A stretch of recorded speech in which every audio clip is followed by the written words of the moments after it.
Pessoal, tô com a Ducatinha aqui hoje, ó. Pra trocar aqui a mocinética, já tocamos a mocinética. E eu escutei um barulhinho ali na roda de lá, ó. Na roda de lá tá com a folga, né? Já tirei aqui o terminal aqui, ó. É uma folga de braço axial, tá? Então, olhando pro braço axial aqui, ó, parece que ele foi trocado recentemente, né? Só que assim, olha a folga que esse braço tá, ó. Olha só. Pessoal, isso aqui, ó, não é folga na bucha do braço axial não, lá na caixa. Isso aqui, ó, aparentemente, ó, deixaram o braço frouxo, ó. O braço tá folgado aí, ó. Tá vendo, ó? Olha só, quase caindo, ó.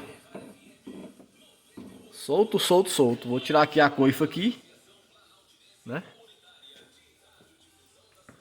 Vou soltar a coifa ali, ó. Lá, tá vendo, ó? Colocaram até uma abraçadeirazinha, um tarape, ó. Aparentemente deixaram folgado aí o braço axial. Beleza? Valeu!